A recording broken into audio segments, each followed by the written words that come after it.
Christmas morning, 1858. In the tobacco fields stretching across central North Carolina, a quiet transaction took place, one that would end in fire before the sun rose again. The official records are incomplete. Some say that was intentional. What we know for certain is this: a child was sold. A mother stood helpless and watched. And by dawn on December 26th, one of the wealthiest estates in Randolph County was reduced to ash, twisted iron, and bone. The inquiry that followed blamed faulty lanterns. But the people who lived through it, the ones who survived, whispered a different story. They spoke of a woman named Ruth, of silver exchanged for a child, and of a fire so intense it melted the iron gates at the estate's entrance. What truly happened that Christmas night has remained buried for more than a century and a half, hidden in courthouse basements, forgotten family archives, and records never meant to see daylight. Before we go deeper into the story of Ruth and the fire that consumed Harov Estate, let me ask you this: how far can a person be pushed before they decide they have nothing left to lose?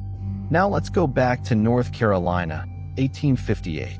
The winter that year had been unusually mild across the Piedmont region. Harov Estate sat on nearly 400 acres of prime tobacco land, one of the oldest plantations in Randolph County.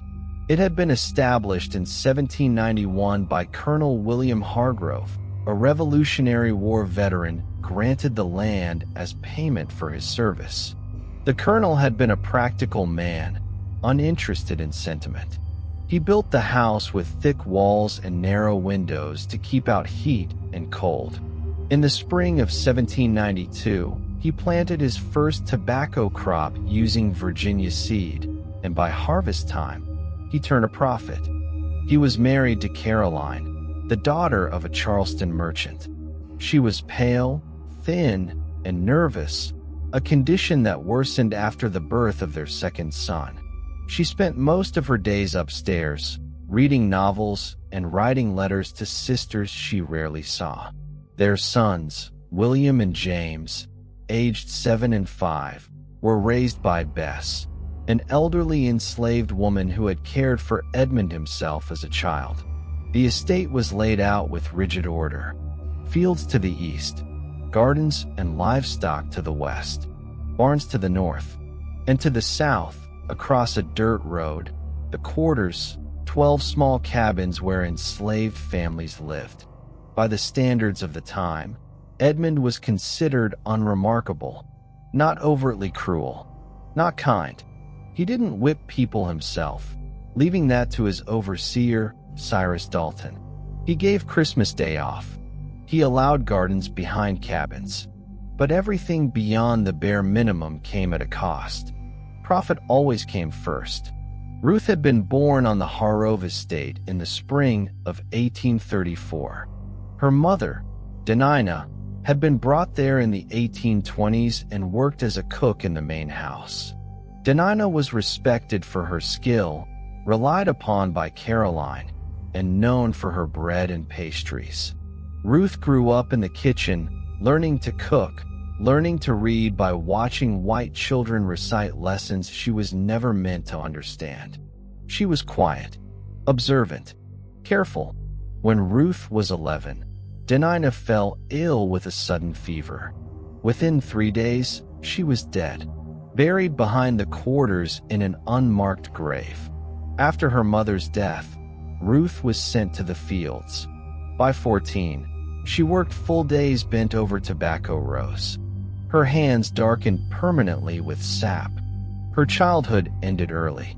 She was 17 when she met Samuel.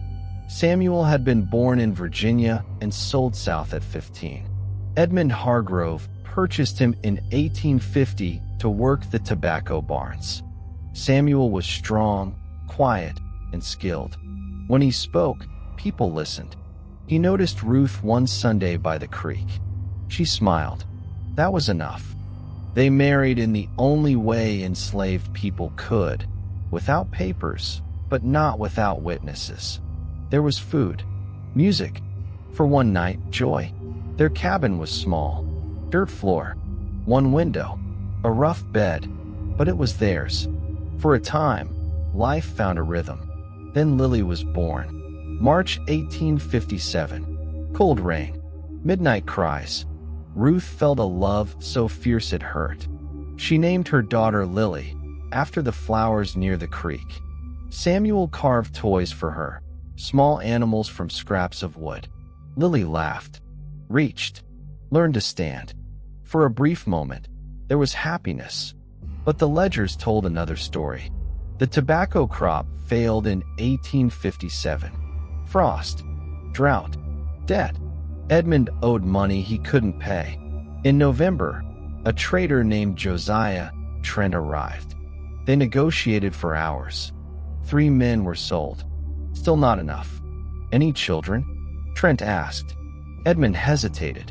Lily, born March 1857. $200. Christmas morning, 1858.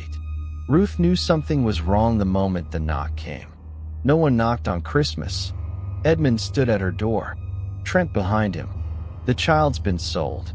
No explanation. No mercy. Trent took Lily.